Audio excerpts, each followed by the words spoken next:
So I'm going to actually ask our friends from the National Park Board to actually get up and show a few minutes of what it's like to actually implement and use in a very exciting setting a WebGIS, specifically the whole biophilia, biomania. I'm a biophiliac here in the city of Singapore, city in a garden. So Ken, are you going to come up and share this? Ladies and gentlemen, let's welcome Ken. Thanks.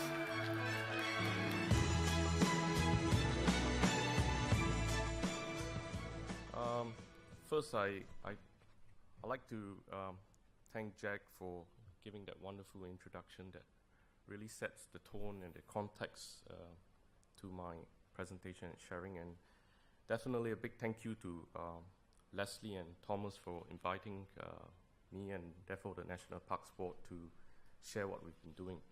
And I thought before we start, I should give you the context as to what we do, although most of you probably might already know, but I'm not sure if you know how we've begun and how actually green Singapore is. So I thought I'd set that context first before we talk about GIS and digitalization. So this is really my first slide, and this slide actually shows what Singapore looks like in the 1900s. And as you can see, there are hardly any trees, and this is actually down at Shenton Way where Raffles Place is. And of course, we all know that in 1965, we started the greening campaign of Singapore, and Mr. Lee Kuan Yew was very much behind it.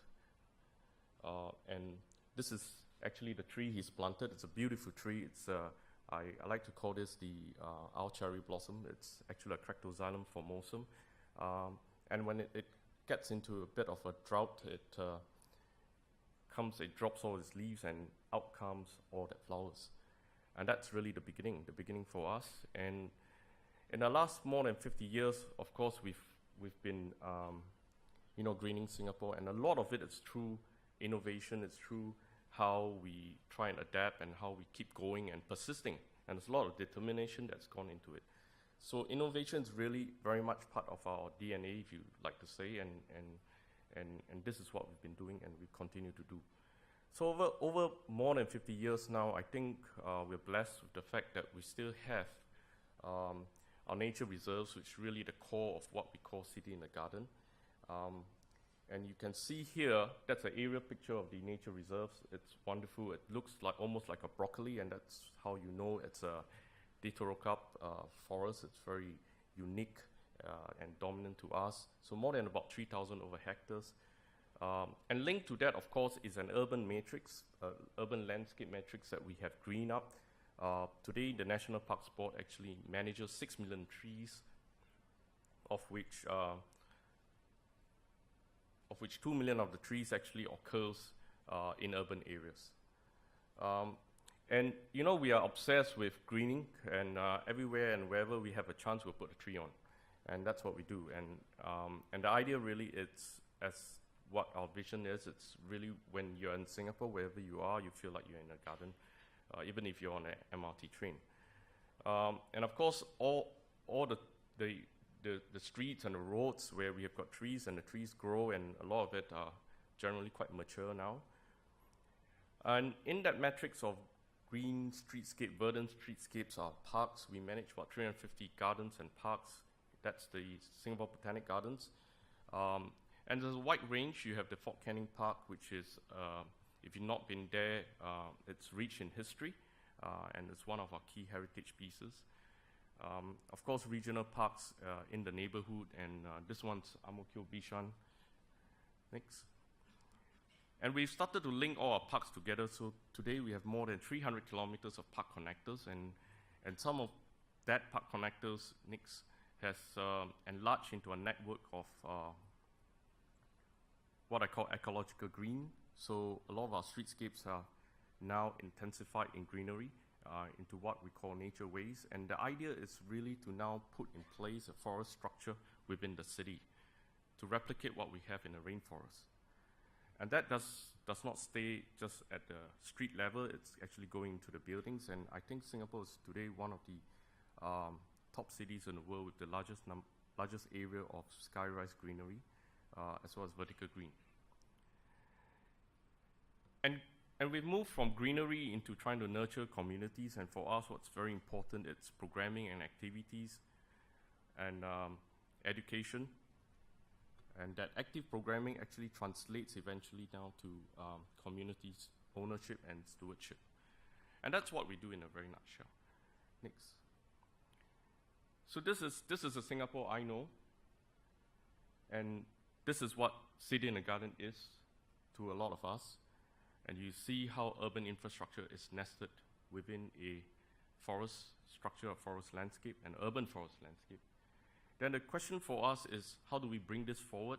And to bring this forward, it's what we call biophilic city in the garden. And what that really means is now we focus on restoring nature back into the urban ecosystem. That's one. And secondly, how do we then continue to nurture our communities within it?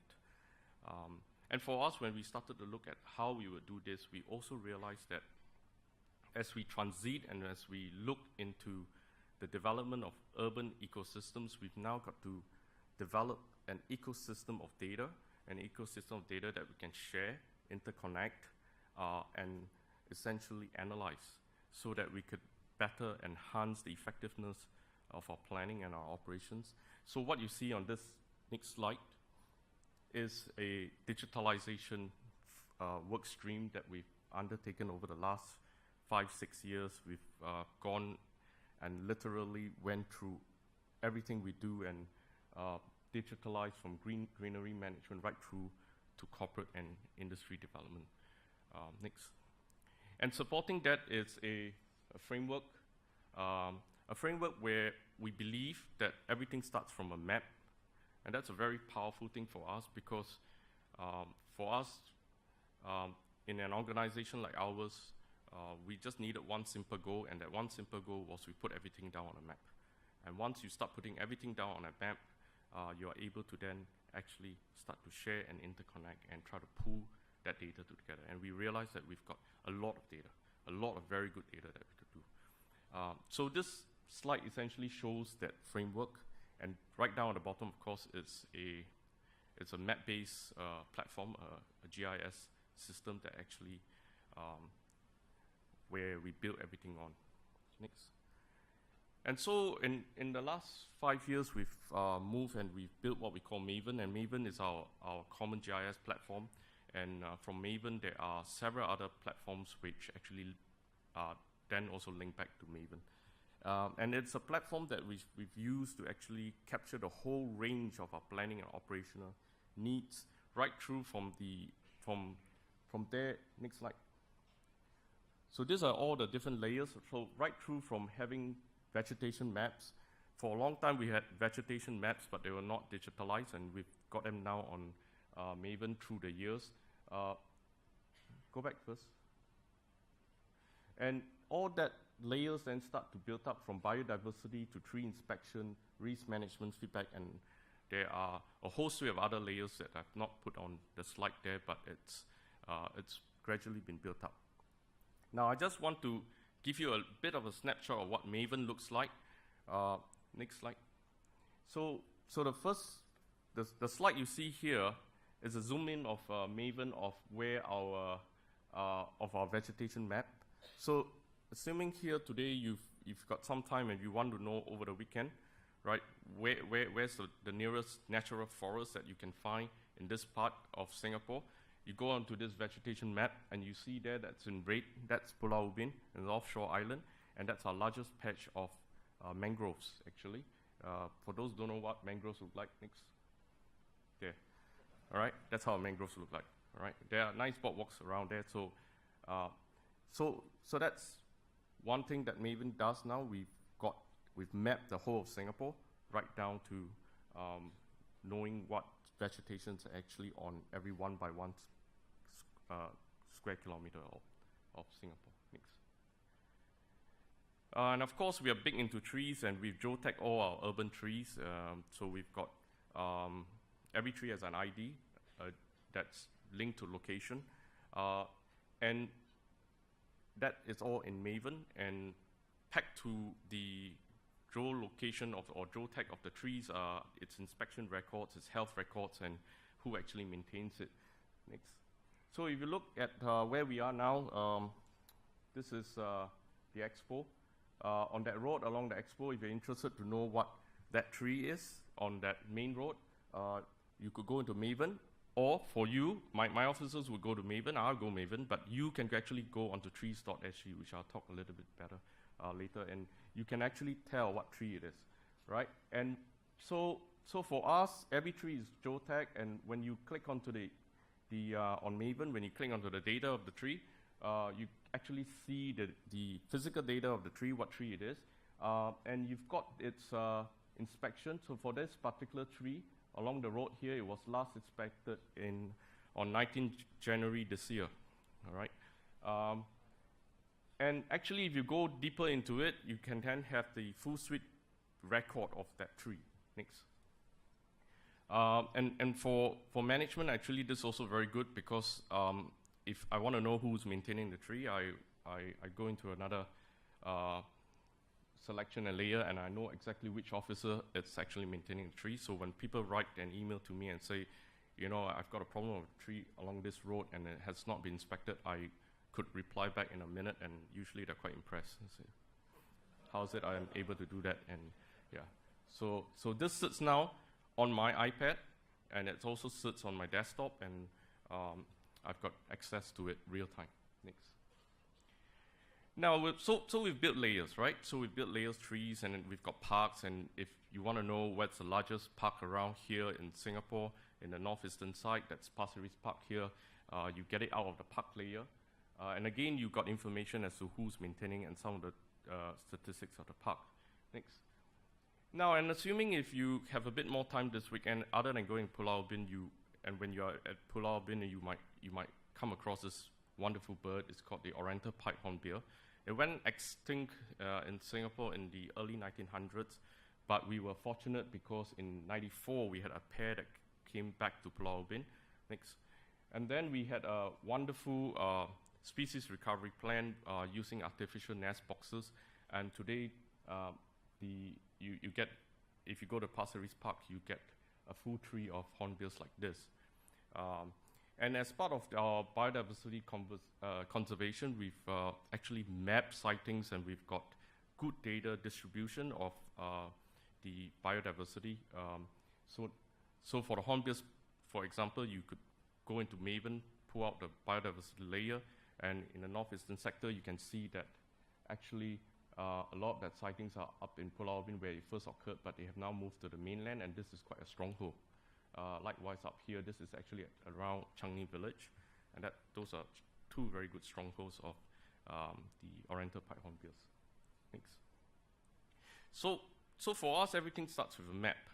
But for us, it also means that having done that, or having started to go on that journey, it's really about going beyond just maps. It's about combining operation technology and actually combining and coupling it with our GIS database platforms and layers and pulling it together. And so I'm just going to share two examples of how we do this. One, of course, is in the area of tree management. And what you see here is it's just a cycle of tree activities that we do in tree management. Very importantly, it's tree inspection. That's the first thing. We inspect all our trees in Singapore. And with the inspection, the second thing, it's about, can you go back one slide?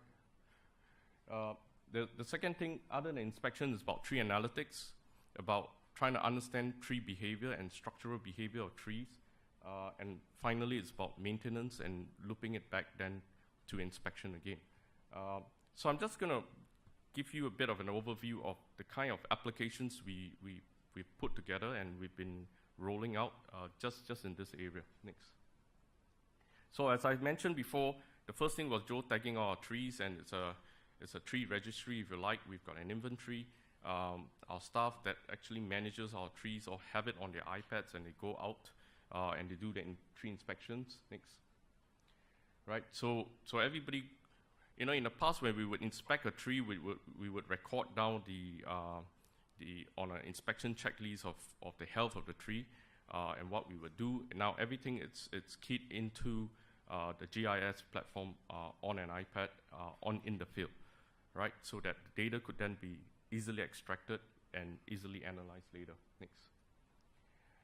And coupled with that, of course, we've advanced the way we've inspect our trees with technology. We've invested in equipment that allows us to tell if trees have got decay, for example. So you've got resistographs, tomographs, and where we cannot reach some of our trees, we've gone into the development of mini drones. And with that, I was just telling our team that actually with the drones now and the ability of mounting LiDAR cameras on it and using the drone mapper on Esri, you could then even potentially, having captured the image of the hollow, you could then convert it into a 3D image, and that allows for measurements of what that hollow is. Thanks. And the analytics that we've been doing is in developing structural behavior of trees called finite element models, and this is an example of that. Next. We've completed that now, so we now have a model that enables us for any tree, having taken some physical measurements of the tree, actually put it in the model, and the model is able to tell us the kind of wind loads that the tree is able to withstand, beyond which it will fail. So the failure point becomes very important. So now we are able to predict for every tree now that failure point. We have models to actually do that. Next. And coupled with that is what we call a tilt sensor. We call this an eye on a tree. You put a tilt sensor on some of our old trees and the tree starts to shift. That tilt actually can then be modeled and sent back to the structural model that I just showed, and it tells you whether the tree has a potential point of failure as well. And that allows us rapid assessment of those trees, and we could then take better control of that. Next. Now, so all that model is done. Now, the thing we want to do now is to create 3D models of our trees, and I'll just bear with me a little bit more, because then at the end of it, you see how it all comes together. Next. And so we've been doing this with our partners in SLA and the university, and this is going to, I think, hopefully be completed by the end of next year. What this essentially involves is a whole process of using LiDAR data, point count data, to obtain the trees, and using analytics to start to discern the crowns of the trees. Next. And then by which time when you remove that noise, you're able to then extract complete information of a tree. Next. And then develop applications to actually measure the tree. And once we are able to pull all that together, put it into a volumetric model, and that then allows every tree in Singapore to be modeled. And what it eventually looks something like this. Next. There. So you see, in time to come, we will all be sitting, and some of us will be sitting in our offices, and we'll be looking at trees, exactly how they look like, taking measurements of them, dictating how they will be pruned or treated.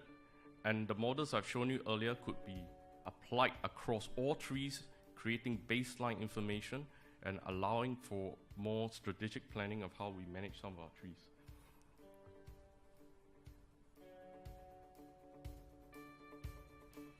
Yeah, so all that is in the realm of tree management, and with that, of course, as we start to operationalize and digitalize some of our operations in trees, we're beginning to use GIS a lot as well to track where our maintenance crews are, to also put sensors on it and wrap it all around, so that at least we have some management control of where our people are. Next. And we've gone into the deployment of more sensors as well in urban forest management. One example is we've worked with NEA, for example, to give real-time predictive models information of potential fire zones on almost a daily basis. And that allows us to better focus our operations and surveillance on where fires could potentially occur.